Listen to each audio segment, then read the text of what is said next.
Sir ఇప్పుడు already గొడవ ఎక్కువనే అవుతుంది కానీ తగ్గడం లేదు. అండ్ ఇంకా ఏంటంటే ఇప్పుడు సైన్యాన్ని వెనక్కి వెళ్ళాలి అని చెప్పేసి బెదిరిస్తుంది అని చెప్పేసి వింటున్నాం. అసలు ఈ గొడవ ఇంకా తగ్గే సూచనలు ఏమన్నా కనిపిస్తున్నాయి అంటారా?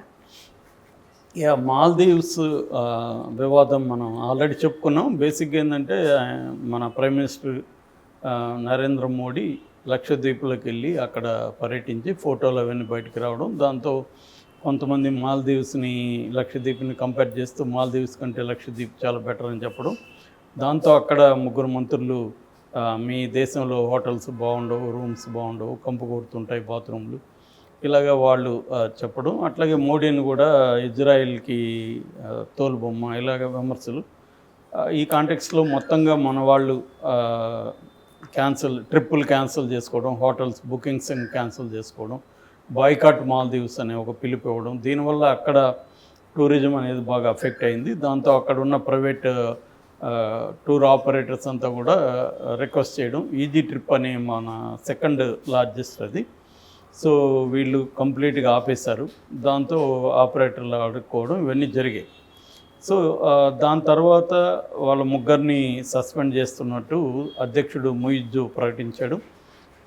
అదే టైంలో ఈ వివాదం జరుగుతున్న టైంలో ముయిజ్జు చైనా పర్యటనకు కూడా వెళ్ళాడు.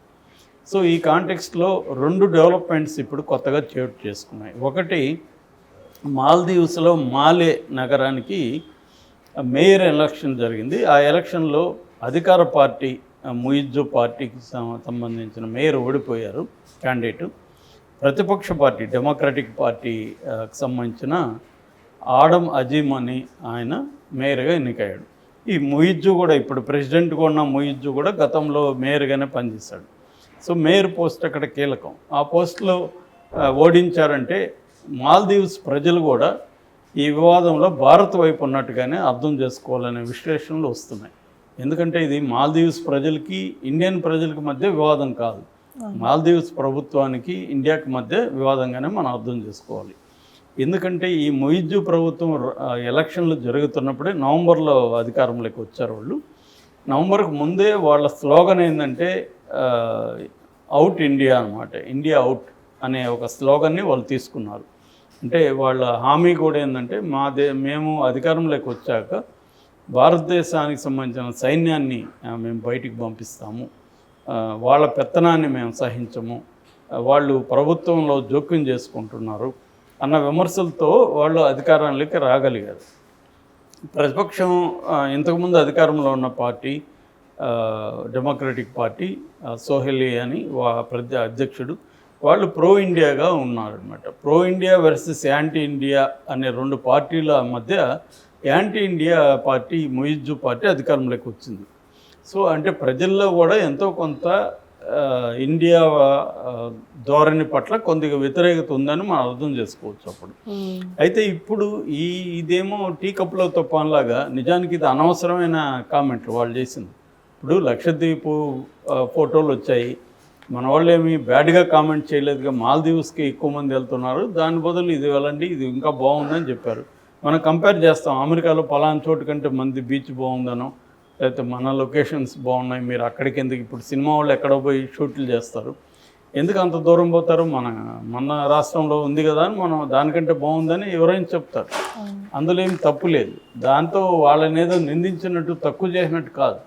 కానీ వాళ్ళది ఏంటంటే కాంటెక్స్ట్ ఏంటంటే, ఒకటి ఇండియాకు వ్యతిరేకంగా ఆ పార్టీ ఉండడం, రెండవ కాంటెక్స్ట్ జియో పాలిటిక్స్ అర్థం చేసుకుంటే ఈ పాలస్తీన్లకు వ్యతిరేకంగా ఇజ్రాయెల్ దాడులు జరిపి ఇప్పటికే దాదాపు 25,000 నుంచి 30,000 మంది పాలస్తీనా ప్రజల్ని చంపింది.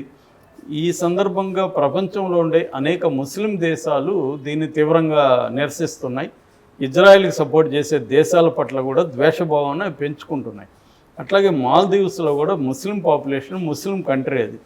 కాబట్టి సహజంగానే మా ఇండియన్ గవర్నమెంటు ఇజ్రాయెల్ని గట్టిగా ప్రశ్నించట్లేదు, ఇజ్రాయెల్కి ప్రోగా ఉంది అన్న అభిప్రాయం మాల్దీవ్స్ ప్రజల్లో కూడా ఉంది. అందువల్ల కూడా వాళ్ళు వ్యతిరేకిస్తున్నారు మన ఇండియన్ ప్రభుత్వాన్ని. మూడవ కారణం, ఇండియన్ గవర్నమెంటు అక్కడ మన సైన్యాన్ని 88 మందిని అక్కడ ఉంచింది. దీన్ని వీళ్ళు ఉండడం వల్ల ఏమవుతుందంటే మన అధికారులు అక్కడ స్థానిక రాజకీయాల్లో ఇంటర్ఫియర్ కావడం, ఈ సైన్యం కూడా అక్కడ ఇంటర్ఫియర్ కావడం జరుగుతుంది. వాళ్ళది ఏంటంటే చిన్న దేశం, అది 5.5 లక్షల మంది మాత్రం పాపులేషను. ప్రధానంగా ట్రావెల్ మీద ఆధారపడి బతుకుతుంటారు. ఎందుకంటే వాళ్ళ పాపులేషన్ 5 లక్షలు అయితే ట్రావెలర్స్ పర్ ఇయర్ 17 లక్షల మంది వస్తారన్నమాట. సో అందువల్ల ఆ 17 లక్షల మంది అక్కడ సర్వీసెస్ని యూజ్ చేసుకోవడం వల్ల వచ్చే రెవెన్యూ మీదనే ఆ దేశం ప్రధాన ఎకనామీ ఆధారపడింది. అంటే వాళ్ళు ఫ్లైట్లు కావచ్చు, హోటల్స్ కావచ్చు, అక్కడ లొకేషన్స్ ఫీ కావచ్చు, ఇవన్నీ వల్ల అది ఎకనామీ డిపెండ్ అయింది. సో దానికోసం వాళ్ళు ఇండియాతో గొడవ పడే పరిస్థితిలో లేరు నిజానికి. కానీ ఎందుకు పడుతున్నారంటే ఒకటేమో ఇజ్రాయిల్, ఇంకోటేమో సైన్యం ఉండడం, మూడో కారణం చైనా మెల్లగా దానికి దగ్గర అవుతుంది. అంటే ఈ చైనాకి ఇండియాకి మధ్య గొడవలు రావడం, చైనాకి ఇండియాకి మధ్య ఘర్షణలు పెరగడంతో చైనా ఇండియాకి దగ్గరగా ఉన్న దేశాల్లోకి చైనా ఎంటర్ అవుతుంది. గతంలో శ్రీలంకతో ఎంటర్ అయింది. శ్రీలంక ఇండియాతో క్లోజ్గా ఉండడంతో చైనా ఎంటర్ అయ్యి మెల్లగా ఏం చేసిందంటే దాదాపు $130 బిలియన్ సహాయం చేసింది శ్రీలంకకు. ఆ తర్వాత శ్రీలంక అప్పులు చెల్లించలేని పరిస్థితిలో ఉంటే వాళ్ళ ఒక నౌక ఉంది అనమాట, ఇవాన్ వాంగ్ 5 అని. దాన్ని అక్కడ హంబన్ టుటు అనే ఒక హార్బర్లో ప్లేస్ చేసింది. అంటే ఇప్పుడు ఏం జరుగుతుందంటే మనం అర్థం చేసుకోవాలి, స్ట్రాటజిక్గా ఇండియన్ ఓషన్లో ఉన్న దేశాలలో చైనా కావచ్చు, మిగతా దేశాలు కావచ్చు, వాళ్ళ రాడార్ వ్యవస్థలను, వాళ్ళ సర్వైలెన్స్ ఫ్లైట్స్ అంటారు, నిఘా విమానాలు, వాటిని అక్కడ ప్లేస్ చేస్తారనమాట. అంటే అంతర్జాతీయంగా ఏదన్నా ఇబ్బందులు ఉన్నప్పుడు ఇమీడియట్గా పసిగట్టి మనల్ని హెచ్చరిస్తుంటాయి. ఆ రకంగా మాల్దీవ్స్ కూడా మనకి స్ట్రాటజిక్గా వెరీ ఇంపార్టెంట్ అనమాట. అక్కడ కొన్ని హెలికాప్టర్లు మనవి ఇచ్చాము వాళ్ళకి. ఆ హెలికాప్టర్ మెయింటెనెన్స్ పేరుతో అక్కడ రాడార్ వ్యవస్థను, అక్కడ ఉన్న ఈ నిఘా విమానాలను పర్యవేక్షించడం కోసం మన సైన్యం అక్కడ ఉంది. మనకి రక్షణ రీత్యా అది అవసరం. కాకపోతే మన ప్రజలు కూడా చాలా ఎక్స్ట్రాగా రియాక్ట్ అయినట్టుగా విమర్శలు ఉన్నాయి. నిజానికి ఏంటంటే అదేదో చిన్న దేశం కాబట్టి దాన్ని మనం తొక్కేస్తాం అనుకోవడం లేదు. స్ట్రాటజిక్గా అది ఇంపార్టెంట్ ప్లేస్లో ఉంది. మనకు రక్షణ అవసరాల కోసం ఆ దేశం కూడా మనకు అవసరం. అందువల్ల మనం కూడా ఆచితూచి చేయాలి తప్ప దెబ్బకు దెబ్బ అనే స్ట్రాటజీ విదేశీ వ్యవహారాల్లో పనిచేయదు. అది మన దేశ గవర్నమెంట్ ఆ బ్యాలెన్స్ ఉంది. జయశంకర్ కూడా ఏం మాట్లాడుతున్నాడంటే, విదేశాంగ మంత్రి, ప్రతి దేశం కూడా రోజు మనకు మద్దతు తెలుపుతుందని మనం ఎక్స్పెక్ట్ చేయకూడదు. వాళ్ళ ఇంటర్నల్ పాలిటిక్స్, డొమెస్టిక్ పాలిటిక్స్ ఉంటాయి. దాన్ని బట్టి ఒకరోజు మనకి వ్యతిరేకంగా స్టేట్మెంట్ ఇవ్వచ్చు, రెండో రోజు మళ్ళీ మనతో ఫ్రెండ్లీగా ఉండొచ్చు. కానీ రోజు మనం మద్దతు ఇస్తుందా లేదని టెస్ట్ చేయకూడదు ఏ దేశాన్ని కూడా. అట్లాగే రాజకీయాలే దౌత్యపరమైన రిలేషన్స్ అవి వేరేగా ఉంటాయి. అవి అర్థం చేసుకోవాలని ఆయన చెప్పాడు. అది కరెక్ట్గా చెప్పాడు ఆయన. అది ప్రజలు అర్థం చేసుకోవాలి. మనోళ్ళు ఏంటంటే, నేను మొన్న కూడా చెప్పాను, సోషల్ మీడియాలో దేశభక్తిని ప్రదర్శించడం, అంతేగాని వీళ్ళందరూ రేపు మాల్దీవ్స్కి పోకుండా, ఇంకో దేశానికి పోకుండా మన దేశంలో ప్లేసులకి వెళ్తారా దేశభక్తి పేరుతో? ఏమి వెళ్ళరు. వెళ్ళేటైతే ఎప్పుడో డెవలప్ అయింది. అట్లాగే లక్షద్వీప్ లాంటి వాటిని డెవలప్ చేయడం చాలా important. At the same time అక్కడ ఎకో సిస్టమ్ని డిస్టర్బ్ చేయడం కూడా వెరీ డిఫికల్ట్ థింగ్. ఎందుకంటే అవన్నీ కూడా నేచురల్గా ఏర్పడిన దీవులు. మాల్దీవ్స్ అట్ట కాదు, మ్యాన్మేడ్ దీవులు అక్కడ ఎక్కువ. ఇక్కడ మనకి నేచురల్గా ఏర్పడిన దీవులు కాబట్టి వాటిని డిస్టర్బ్ చేసినప్పుడు ఎకో సిస్టమ్ అక్కడ దెబ్బతినకుండా కూడా చూసుకోవాలి. సో ఇవన్నీ అనేక అంశాలతో కూడుకున్న కాంప్లెక్స్ ఇష్యూ అన్నమాట. సో ఇప్పుడు వీళ్ళేమో మేము డెడ్ లైన్ పెట్టాము, 15 లోపల వెళ్ళిపోవాలని మాల్దీవ్స్ చెప్తుంది.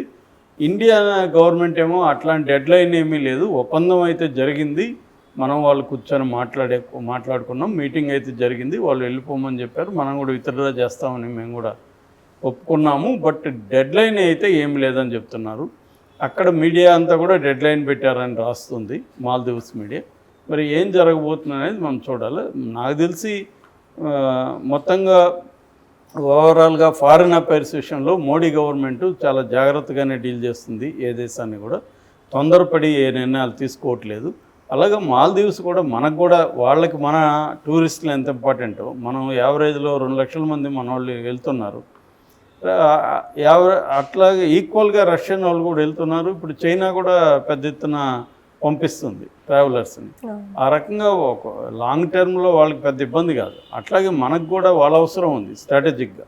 ఆ ప్లేస్లో మన విమానాలు కావచ్చు, మన సైనికులు కావచ్చు, మన రాడార్ వ్యవస్థ కావచ్చు ఉంచాల్సిన అవసరం ఉంది. మనం ఎప్పుడైతే అజాగ్రత్తగానో లేకపోతే ఇతర దేశాల పట్ల మన వ్యవహార శైలి కరెక్ట్గా లేనప్పుడు చైనా ఎంటర్ అయిపోతుంది. నేపాల్లోకి ఎంటర్ అయింది, శ్రీలంకలోకి ఎంటర్ అయింది, పాకిస్తాన్లోకి ఎంటర్ అయింది, ఇట్లా మాల్దీవ్స్లోకి ఎంటర్ అయింది. ఇది స్ట్రాటజిక్ అవసరాల రీత్యా భారతదేశానికి ఇబ్బందికరమైన విషయం అన్నమాట. అందువల్ల ఆచితూచి వ్యవహరిస్తుంది. కాబట్టి కొద్ది రోజుల్లో రివైవ్ అవ్వచ్చు సంబంధాలు.